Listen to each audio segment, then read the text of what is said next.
Your legs didn't get weaker overnight. That heaviness on the stairs, the slower morning walk, the feeling your muscles simply won't wake up.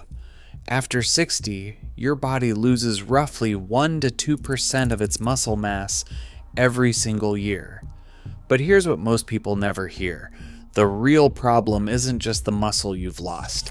It's that the muscle you still have isn't getting enough blood flow, isn't receiving a strong enough activation signal, and isn't responding to protein the way it used to. 3 simple morning habits done in the right order can flip that switch back on. And it starts with understanding exactly why your legs feel the way they do. Dragging your feet out of bed, feeling like your legs are made of lead, or pausing halfway up the stairs, these are the kinds of daily frustrations many people notice after 60. The science behind these changes is surprisingly straightforward. Starting around age 50, the body naturally sheds about 1 to 2% of its muscle mass each year, and this loss picks up speed as the years go by. But it is not just about shrinking muscles. The fibers that remain do not work as efficiently. They lose some of their power, and the signals from the brain that tell them to move become slower and less reliable. What this means in real life is simple. Walking feels slower. Getting up from a chair takes more effort, and stairs can seem taller than they used to. Even a short walk to the mailbox might leave the legs feeling heavy or unsteady. This is not just about getting older, it is about how the muscles themselves have changed. The nervous system, which once sent quick, clear instructions to the legs, now delivers messages with less punch. So the legs do not react as fast, and movements that used to feel automatic now require more concentration and energy.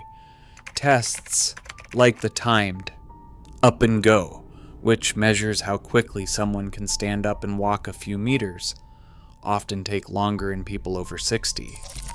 A walk that once felt brisk and easy can slow to less than a meter per second, which doctors use as a sign that balance and mobility are starting to slip. Most people are not measuring their speed with a stopwatch, though. They just notice that errands take longer, or that they need to hold on to the railing more often. These changes are common, but they are not a reason to give up on strong legs. Understanding what is happening inside the muscles is the first step to finding habits that help the legs feel lighter and more responsive, even as the years add up. A morning walk that feels like wading through mud, the effort it takes to stand up from a low chair, the way legs seem to hesitate before moving, as if waiting for a green light that never comes. These frustrations all trace back to 3 simple systems that quietly shape how muscles work after 60. First, there's circulation. Blood flow to the legs naturally slows with age, so muscles get less of the oxygen and nutrients they need to stay lively. When this delivery system lags, legs can feel heavy and slow, especially after sitting or sleeping. Even a short stroll can leave muscles feeling underpowered. Next comes the way muscles respond to protein. In younger years, a slice of toast with peanut butter or a couple of eggs is enough to keep muscles ticking over. Past 60, the same meal doesn't send as strong a signal. Muscles need a bigger nudge, a higher dose of a special building block called Leucine to start repairs and growth. Without it, even a balanced breakfast can leave muscles idling instead of rebuilding. The third piece is neural activation. The brain sends messages to the legs to get moving, but those signals can lose their edge with age. Some motor units, the small bundles of muscle fibers that contract together, don't always get the memo. This can make movements feel sluggish or unsteady, like the connection between mind and muscle is running through a weak Wi-Fi signal. Together, these 3 systems, circulation, protein signaling, and neural activation, set the stage for what comes next. Each one can be nudged in the right direction with a simple morning habit, building a routine that helps legs feel lighter, steadier, and more ready for the day ahead. Imagine being able to walk to the kitchen in the morning and feel your legs lighten up with each step. That sense of ease has a lot to do with how well blood moves through your muscles. For people over 60, keeping that blood flowing smoothly isn't just about heart health. It's about giving the legs the oxygen and nutrients they need to work their best. That's where beetroot comes in, but not for the reason most would guess. It's not the color or the sugar, it's the natural nitrate inside. Here's how it works. When you eat or drink something rich in nitrate, like beetroot, the process starts right in your mouth. Special bacteria on your tongue convert nitrate into nitrite. Swallowing moves the nitrite into your stomach and bloodstream, where it's transformed again, this time into nitric oxide. Nitric oxide is the real star. It signals the muscles lining your blood vessels to relax, which opens up those vessels and lets more blood flow through. This is how the body gets more oxygen to the legs, especially during movement or after sitting all night. In younger adults, the body makes nitric oxide mainly through an enzyme called endothelial nitric oxide synthase. But as we age, this enzyme slows down, and the body's built-in system can't keep up. That's why the nitrate to nitric oxide pathway from food becomes more important after 60. It's a backup route, one that's powered by what you eat and the bacteria in your mouth. Vascular physiologist Dr. Andrew Bailey puts it simply. An 80 milliliter serving of beetroot juice provides enough nitrate to fuel this pathway, peaking in effect about 2 to 3 hours later, right when you want your legs to feel ready for action. The key is timing and consistency. Skipping antiseptic mouthwash in the morning helps keep those helpful bacteria working. Having beetroot juice or cooked beetroot early in the day gives the body time to process the nitrate before a walk or morning routine. This isn't about chasing a miracle, it's about using a natural process that's already in the body, just with a little extra support as the years go by. A glass of concentrated beetroot juice on the breakfast table might look unusual, but it's become a staple in many research studies for a reason.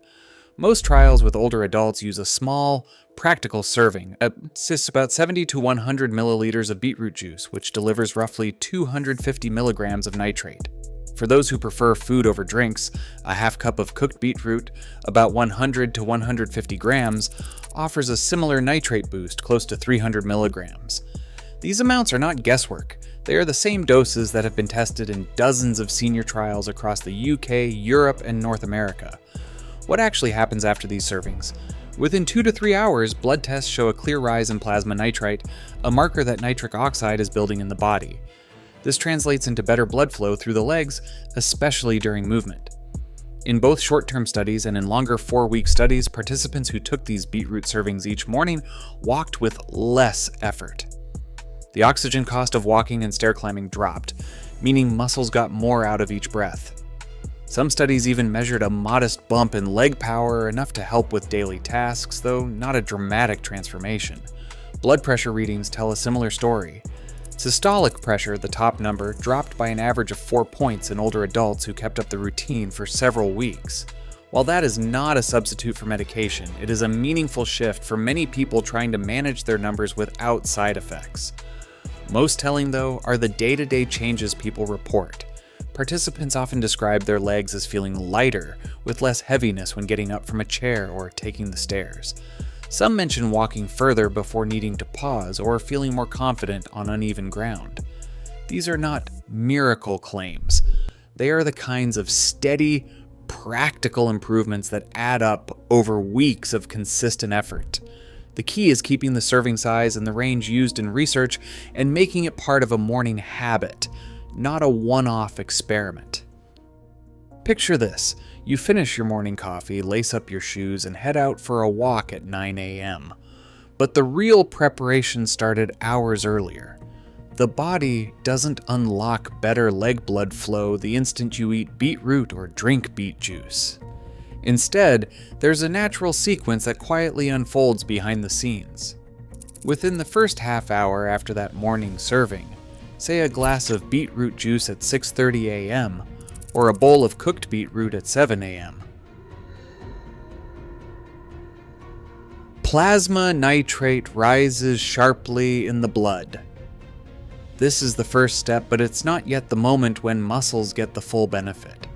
Over the next 1 to 2 hours, friendly bacteria in the mouth and gut convert that nitrate into nitrite and then into nitric oxide, which is what really relaxes blood vessels. By the 2 to 3 hour mark, blood vessels in the legs are more open, oxygen and nutrients are delivered more efficiently, and the muscles are primed for movement. That's why the timing matters. Planning a walk or a short exercise routine about 2 to 3 hours after your nitrate-rich breakfast lines up perfectly with the body's natural rhythm. For example, if you have beetroot juice at 6:30 a.m., the peak in nitric oxide will match up with a 9 a.m. walk. If you prefer cooked beetroot, eating it around 7 a.m. achieves the same effect. This schedule isn't about chasing perfection, but about giving your body the best shot at lighter, more responsive legs during the part of the day when you're most active. Researchers have mapped out this timing in dozens of studies, showing that the strongest improvements in leg blood flow and walking comfort appear right around that 2 to 3 hour window. It's a simple adjustment, just a shift in when you eat or drink, not a complicated new routine. By making this habit part of your morning, you set up the rest of the day for easier movement, steadier steps, and a little more confidence with each stride. A bowl of cereal and a cup of coffee might have been enough to keep you moving in your 30s, but after 60, the story changes. Many people notice that their muscles just don't seem to respond the way they used to, even with a balanced breakfast. The reason comes down to something called anabolic resistance, a gradual loss of sensitivity in aging muscle that makes it harder to trigger repair and growth. The usual amount of protein that once did the job now barely gets a reaction. This isn't about eating huge portions or packing in protein shakes at every meal. It's about understanding that older muscle needs a stronger signal to start building and maintaining itself. The key player here is leucine, an essential amino acid found in protein-rich foods. In younger adults, a small serving of protein, like a single egg or some yogurt, can spark muscle protein synthesis. For people over 60, that same amount often falls short. Research points to a clear target. About 3 to 4 grams of leucine in a single meal is needed to flip the muscle building switch. That usually means aiming for 30 to 40 grams of high-quality protein at breakfast. This isn't a bodybuilder's diet, just a practical adjustment to match the muscle's new threshold. Studies show that when older adults consistently reach this leucine target, their muscles respond much more like they did in younger years. The result is better maintenance of strength, faster recovery after activity, and a lower risk of losing mobility with age. In practice, this means thinking a little differently about breakfast. Instead of a piece of toast or a small bowl of porridge, it might mean adding an extra egg, a scoop of Greek yogurt, or a portion of cottage cheese. The goal is to hit that leucine threshold, not to overeat or chase protein for its own sake.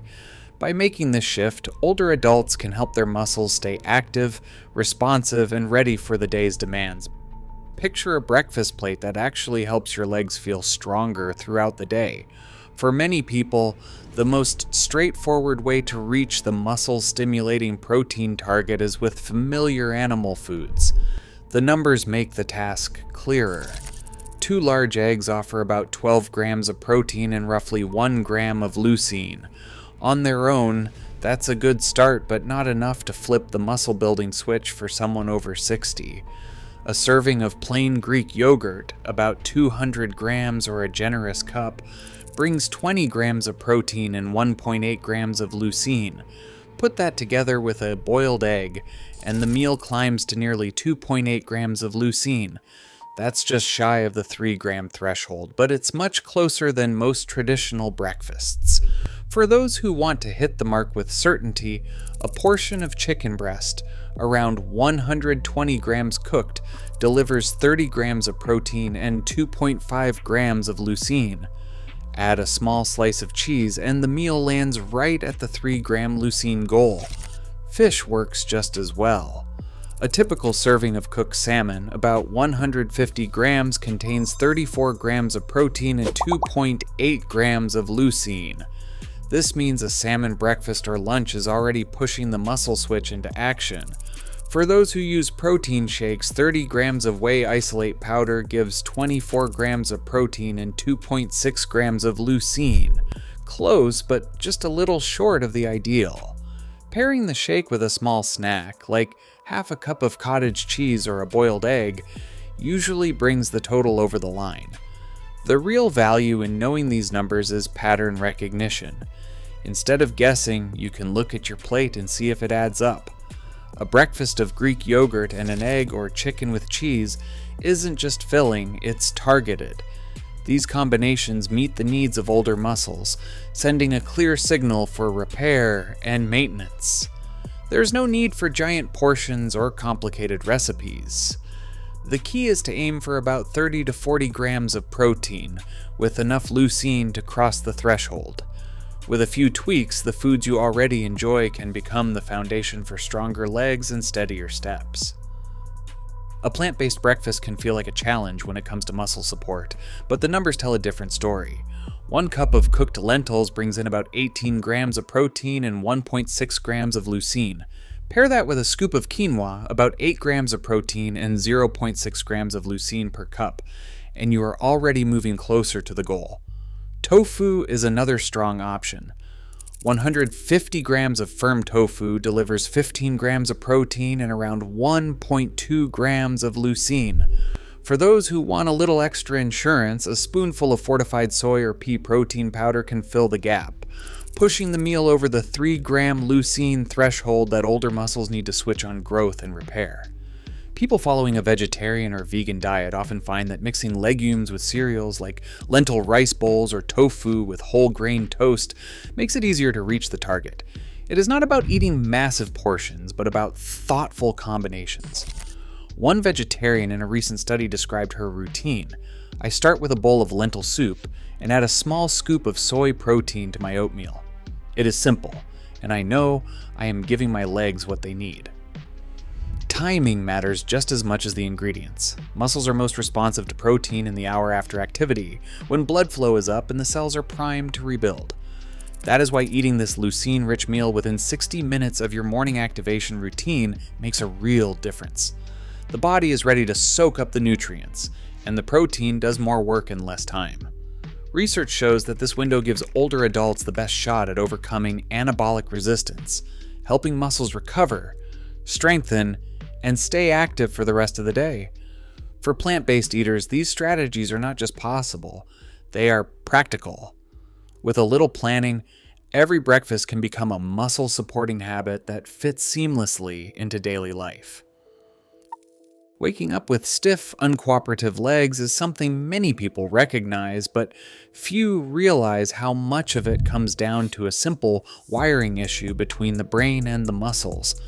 As the years go by, the nervous system loses some of its snap, and the muscles don't always get the full message to fire. This is called an activation deficit. It means that even when the muscle tissue is still there, not all of it gets used during regular movement. The result is a sense of heaviness, slower reactions, and that frustrating lag when trying to get going in the morning. But the solution doesn't require a gym membership or a punishing workout. Research shows that a few minutes of targeted, low-impact movement can make a real difference. These brief routines work by waking up the connection between the brain and the legs, helping more muscle fibers join in. They also sharpen balance and body awareness, what doctors call proprioception, so each step feels more steady and controlled. The goal isn't to break a sweat or chase a burn, it's to nudge the system awake, making everyday movements feel easier and more natural. A simple, chair-supported routine covers all the key areas. It starts with seated knee lifts, raising one knee at a time toward the chest for about 30 seconds. This gently activates the hip flexors and warms up the thighs. Next comes standing calf raises, using the back of a sturdy chair for balance. Lifting onto the toes and lowering back down for 30 seconds helps pump blood through the lower legs and primes the ankles for walking. The third move is a mini squat chair. Sit down and stand up slowly, focusing on control rather than speed. This targets the muscles used for getting up from low seats and climbing stairs. After that, marching in place for 30 seconds brings in rhythm and coordination, either standing or seated depending on comfort and balance. The final step is the ankle alphabet. While seated, use the big toe to trace the letters of the alphabet in the air. This keeps the ankles flexible and tuned in for uneven ground. Each of these moves takes about half a minute. Together, they form a 3-minute circuit that's easy to remember, safe for most people, and can be done right after getting out of bed. It's not about pushing limits, it's about giving the legs a clear signal to wake up and get ready for the day.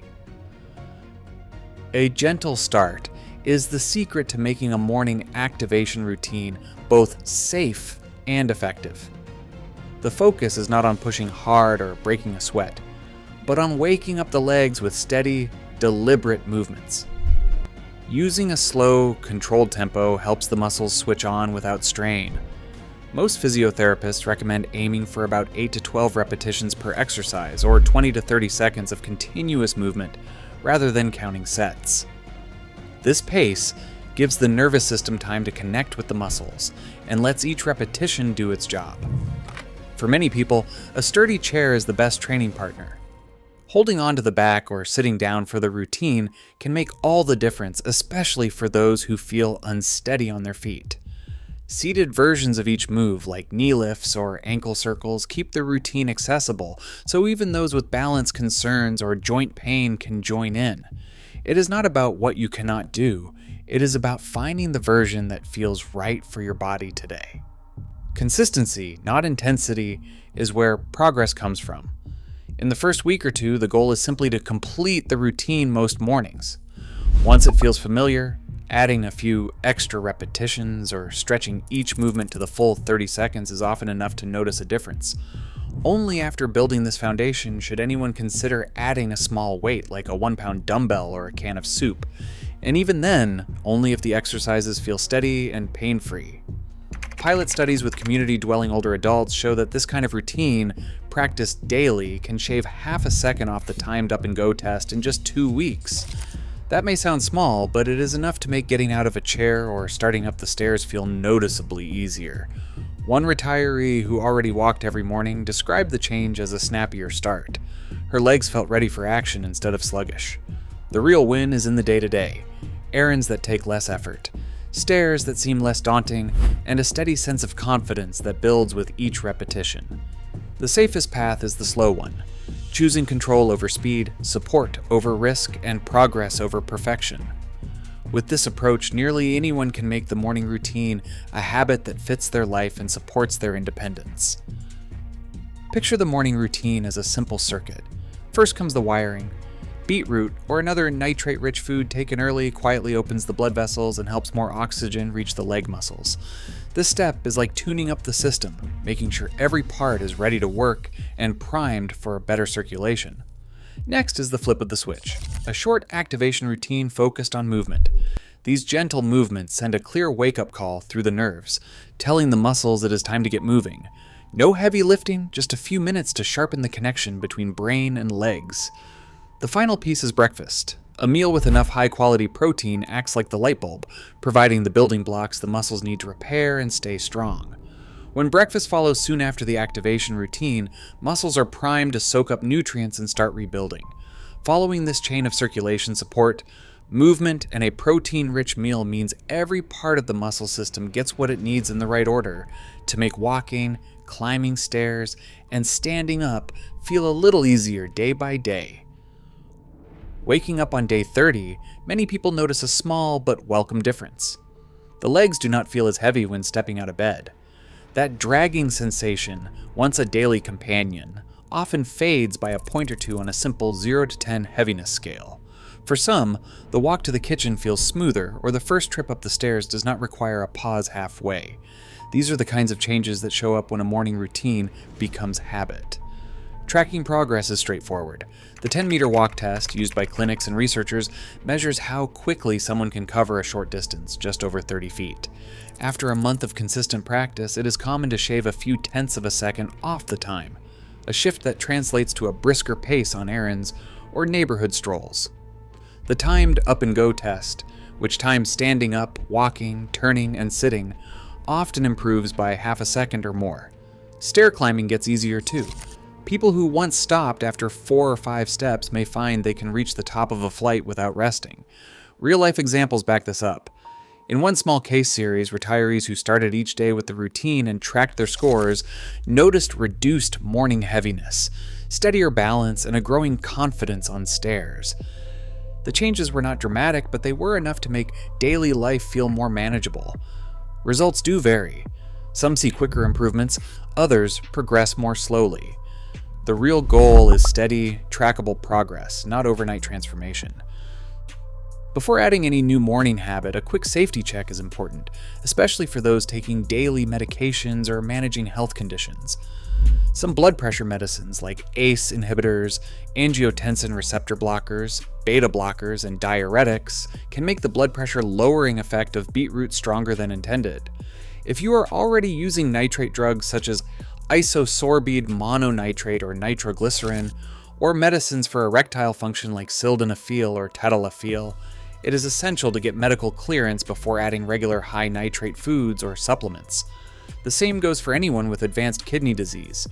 An estimated glomerular filtration rate below 30 means a doctor should review your plan first.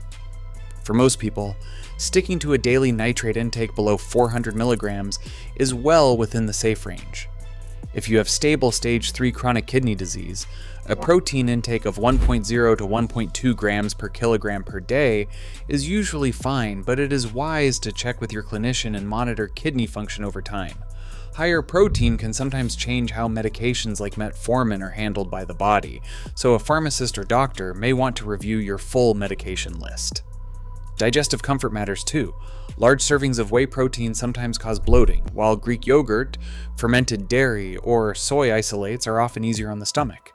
For beetroot, the most common side effects are harmless: red urine called beeturia or mild stomach upset. Serious issues like methemoglobinemia are a concern for infants, not healthy adults. When in doubt, a quick chat with a doctor or pharmacist helps ensure your morning routine is both safe and effective. Right now, over half of adults past 60 struggle with simple steps that once felt effortless. Each morning offers a practical chance to change that. No gym, no extreme routines, just small, consistent action. As research shows, even modest shifts in daily habits can restore confidence on stairs or help reclaim a brisk walk. The path to stronger legs starts with what you do tomorrow. If you found this useful, share your experience in the comments below.